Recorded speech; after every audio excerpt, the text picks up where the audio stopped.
हर किस्म के रूहानी जिस्मानी मसाइल और वज़ाइफ के लिए पीर इकबाल कुरैशी चैनल को सब्सक्राइब करें।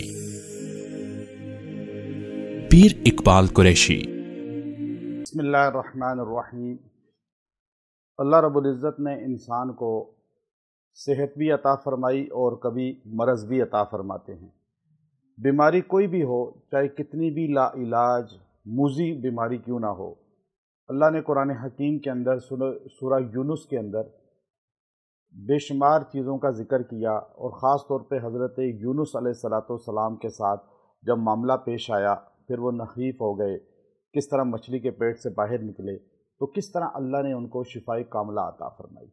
अब इंसान बीमार होकर अल्लाह तबारक व तआला को भूल जाता है या अल्लाह को शिकवे शुरू कर देता है, तो कुरान हकीम के अंदर एक आयत ऐसी है जिसको अल्लाह ने हकीम बनाया। कुरान हकीम को हकीम भी कहते हैं। कुरान हकीम को हकीम क्यों कहा जाता है? अब आप देखिए, दुनिया के अंदर इंसान परेशान होता है, डॉक्टर के पास जाता है, किसी हकीम के पास जाता है, होम्योपैथिक किसी के पास जाता है, मुआलिज तलाश करता है, कहता है मुझे कोई डॉक्टर से इलाज नहीं हुआ, अब किसी हकीम से इलाज कराते हैं और वो मेडिसिन यूज़ करते हैं उसकी बनाई हुई, क्योंकि वो फितरत के ज़्यादा करीब हैं और ज़माने क़दीम से चली आ रही हैं। लेकिन अल्लाह ने कुरान पाक को हकीम कहा, क्योंकि इसके अंदर भी अल्लाह ने वो सलाहियतें रखी हैं 100% कि इंसान के तमाम अमराज को ख़त्म कर देता है। और कुरान पाक का जब अल्लाह ज़िक्र करते हैं, बेशुमार कुरानी आयत को आप देखेंगे, उसके आखिर में अल्लाह ताला लफ्ज़ हकीम इस्तेमाल करते हैं। हकीम अल्लाह क्यों ये लफ्ज़ इस्तेमाल करते हैं? अब हम चूँकि अरबी से नाआशना हैं, कुरान पाक का तर्जुमा समझने से पाकिस्तान के लोग, बरसग़ीर के लोग नाआशना हैं, इसके मानी को नहीं समझ सकते, इसलिए इसकी गहराई को भी नहीं समझ सकते। इमाम अस्माई रहमतुल्लाह अलैह बहुत बड़े इमाम गुज़रे हैं।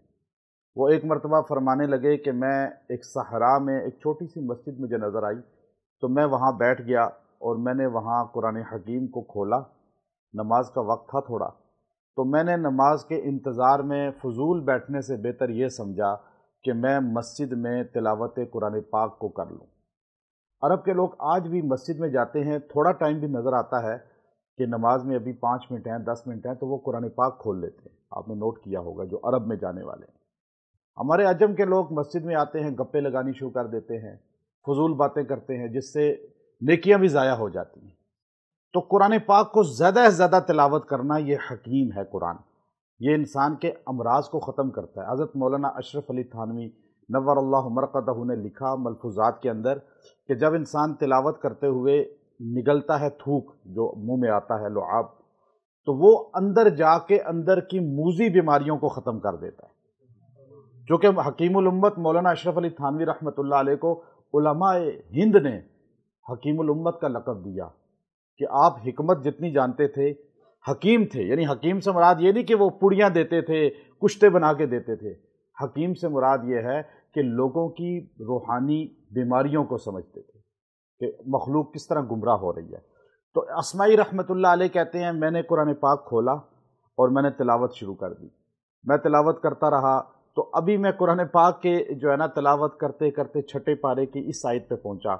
एक बाबा देहाती, बद्दू, जाहिल, गंवार सा, आम सा हुलिये में दूर बैठा हुआ तस्बीह पे ज़िक्र कर रहा था और मैं ऊंची तिलावत कर रहा था। मस्जिद में हम दो के अलावा कोई नहीं था, तो मैंने ऊंची तिलावत करते करते जब इस आयत पे पहुंचा, वस्सारिक़ु वस्सारिक़तु फ़क़्तऊ अयदियहुमा जज़ाअन बिमा कसबा नकालम मिनल्लाह वल्लाहु गफूरुर रहीम, ये जुमला कह दिया।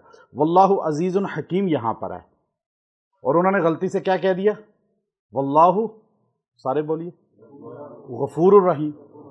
अब गफूरुर रहीम भी तो कोई गलत बात नहीं है, अल्लाह गफूर है या नहीं, लेकिन उन्होंने लिखा हुआ क्या है इस जगह? अजीजुन हकीम, और उन्होंने क्या कह दिया? तो एकदम उस बाबे ने तस्बीह पढ़ते हुए अपना सर ऊपर किया, उसने कहा या शेख, यानी इनको मुखातब किया, किसका कलाम पढ़ रहे हो? उसने कहा कलामुल्लाह, अल्लाह का कलाम पढ़ो। उसने कहा लईसा कलामुल्लाह, लईसा कलामुल्लाह, नहीं ये अल्लाह का कलाम नहीं पढ़ रहे तुम। उसने कहा अंतल आलम, انت العالم، اس نے کہا لا، حافظ لا، عالم بھی نہیں ہو حافظ بھی نہیں ہو تو پھر تمہیں کیسے پتہ چلا کہ اللہ کا کلام میں نہیں پڑھ رہا؟ میں تو کلام اللہ پڑھ رہا ہوں۔ اس نے کہا نہیں، دوبارہ پڑھو۔ آپ نے دوبارہ پڑھا، والسارق والسارقۃ فاقطعوا ایدیہما جزاء بما کسبا نکالا من اللہ واللہ عزیز حکیم۔ اس نے کہا ھذا کلام اللہ، ہاں یہ کلام اللہ ہے، وہ نہیں تھا جو تم نے پہلے پڑھا۔ آپ نے کہا او ہو، یہ تو کوئی بڑا ہوگا۔ اس نے کہا نہیں، تو سچ بتا، تو عالم ہے کوئی؟ اس نے کہا نہیں، میں عالم نہیں ہوں، حافظ بھی نہیں ہوں۔ کہا پھر تجھے کیسے پتہ چلا کہ یہ اللہ کا کلام میں نہیں پڑھ رہا، یہ غلط پڑھ رہا ہوں؟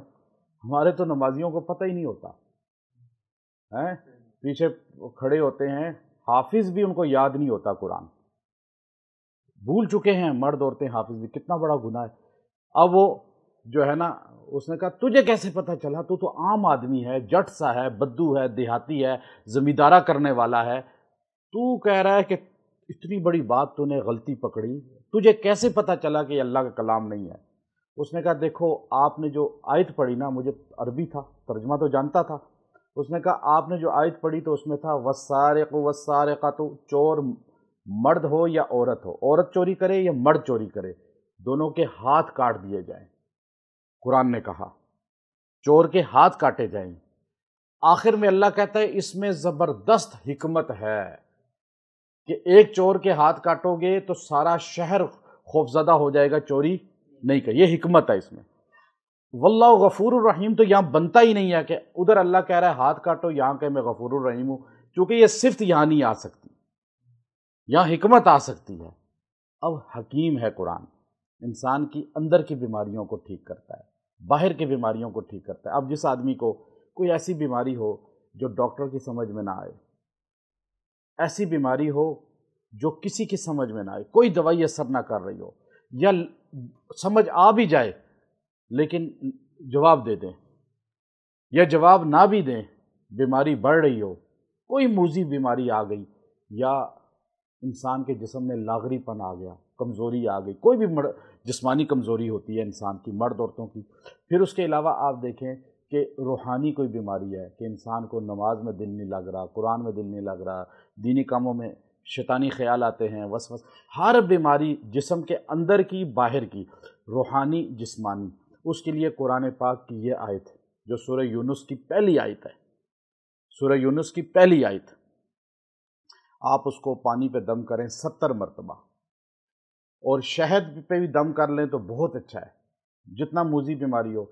اگر بارش کا پانی ملے تو سب سے بہتر ہے، زمزم بھی بہت بہتر ہے، نہیں تو عام پانی پہ دم کریں، لیکن کسی کنویں کا پانی ہو جائے تو اچھی بات ہے۔ بیمار آدمی ہر قسم کی بیماری پہ جو لاجواب ہو چکا ہو، بالکل جس کو ڈاکٹرز نے چھوڑ دیا ہو، چھوڑ دے ڈاکٹروں کا چکر، چھوڑ دے حکیموں کے چکر، چھوڑ دے معالجین کے پیچھے پھرنا، اللہ سے لو لگائے اور یہ آیت اس تصور کے ساتھ پڑھے کہ یونس پیغمبر جب ساری طرف سے ان کا ہاتھ لوگوں نے اٹھا لیا، اللہ نے کیسے ان کی داد رسی کی، ان کو اللہ نے صحت یاب بھی کیا مچھلی کے پیٹ سے نکلنے کے بعد۔ اس آیت کو 70 بار پڑھے جو پہلی آیت ہے، اور پہلی آیت کیا ہے؟ الف لام را تلک آیات الکتاب الحکیم، سارے پڑھ لیں، الف لام را تلک آیات الکتاب الحکیم۔ اب ترجمہ تو دیکھیں نا، یہ ہیں وہ آیات اللہ کے قرآن کی جو حکیم ہیں۔ آپ کہتے ہیں کوئی اچھا حکیم بتائیں، آپ کو سب سے بڑا حکیم بتا دیا، کون ہے؟ قرآن۔ آپ اس پہ غور تو کریں۔ اب آپ جب نا امید ہو کر اللہ سے امید لگا کے اس کو پڑھیں گے نا، مخلوق سے نا امید ہو کر، پھر اس میں تاثیر آئے گی۔ آپ کھانے کی کسی ڈاکٹر کی دوائی ہے، کوئی بھی چیز ہے دنیا کی، آپ وہ کھا رہے ہیں، چاہے وہ دیگر غذا کھا رہے ہیں، آپ اس پہ دم کر لیں، خود کریں، کسی سے دم کرائیں۔ آپ اس کو زیادہ نہیں، صرف 21 دن دم کریں، کھائیں، پانی پہ پئیں، انشاءاللہ آپ کو پتہ چلے گا، اللہ تعالیٰ آپ کے جسم کو تقویت دے گا، امراض سے پاک کر دے گا۔ گردوں کی بیماریاں ہیں، ہیپاٹائٹس ہے، آپ کو کینسر ہو چکا ہے کسی بندے کو، وہ بھی اس کو اختیار کرے، انشاءاللہ جسم کے اندر سے اللہ بیماریوں کو نکال دے گا اور طاقت عطا فرمائے گا، قوت عطا، روحانی بھی قوت عطا فرمائے گا، व आखिर दावाना अनिल हम्दुलिल्लाह।